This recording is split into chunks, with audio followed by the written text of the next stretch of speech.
Compound के अंतर्गत जो हम लोग आज क्लास 12 का जो चैप्टर कवर कर रहे हैं, ठीक है, कॉम्प्लेक्स कंपाउंड के अंतर्गत जो क्लास 12 का जो टॉपिक है कंडक्टिविटी के रिस्पेक्ट में कि कैसे डिसीजन लेंगे कि कंडक्टिविटी किस कॉम्प्लेक्स की सबसे ज्यादा हाई होगी, ठीक है ना।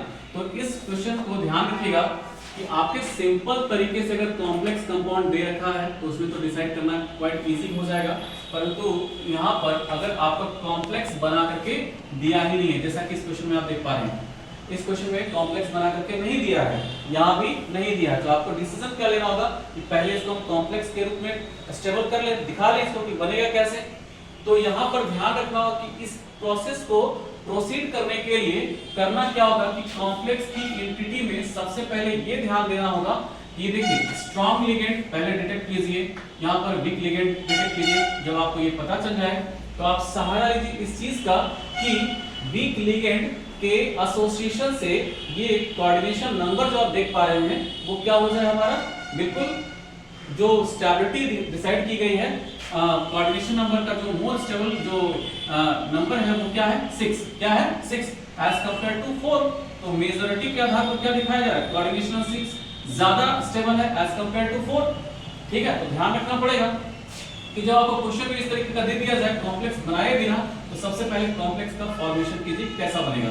तो मान देखिए आपको पहले हम पढ़ा है कि मान लीजिए कि a x है, क्या है a और फुट पे क्या है x, तो यहाँ पर ये वाला क्या हो रहा है x पे चला जाएगा और ये a तो रह ही जा रहा है, ठीक है। ठीक उसी प्रकार से इसका हेल्प लेकर के क्या कीजिए, यहाँ पर Pt रहने दीजिए प्लैटिनम और यहाँ पर NH3 और इसके फुट पे क्या ले आइए 4। क्लियर है आपको।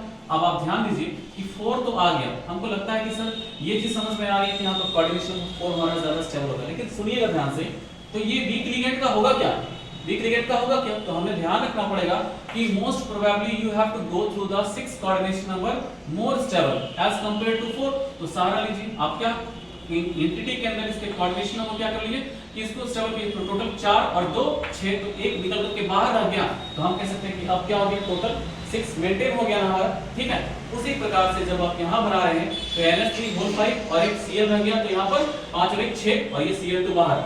जब आप इसको ब्रेक कर रहे होते हैं, ठीक है, तो यहाँ पर देखिए Cl माइनस यहाँ पर बाहर आ गया और यहाँ पर क्या हो गया 2Cl माइनस। इसका मतलब ध्यान रखिएगा कि कॉम्प्लेक्स के आयन को कंडक्टिविटी डिसाइड करते समय ऑलवेज कंसीडर 1 एंड काउंटर जो आयंस देख रहे हैं अनायंस के फॉर्म में यहाँ पर है, वो डिसाइड करता है कि किसके रूप में टूटा है। Cl2 माइनस है, यहाँ पर 2 माइनस, यहाँ 3Cl माइनस है, 3 रहेगा।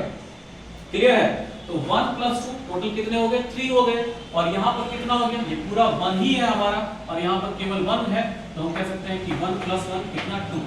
और आपको पता होना चाहिए कि कंडक्टिविटी जो होता है वो directly proportional to the total number of ions. तो टोटल नंबर ऑफ आयंस को क्या बोलोगे, कॉम्प्लेक्स आयन प्लस कह सकते हैं कि काउंटर आयन, ये दोनों मिल करके ध्यान रखिएगा कि कंडक्टिविटी डिसाइड करते हैं। तो देखिए यहाँ पर 2 आया है और यहाँ पर 3 आया है, तो कंडक्टिविटी किसकी ज्यादा होगी, इस वाले की ज्यादा होगी।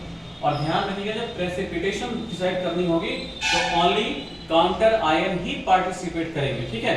तो इस लेक्चर में हम लोग बहुत अच्छे से कॉम्प्लेक्स कंपाउंड के अंदर कंडक्टिविटी डिसाइड करना सीखे हैं। अगला जो हम स्टार्ट करने वाले हैं वो हम लोग hybridization state of complex compound पढ़ेंगे। Thank you.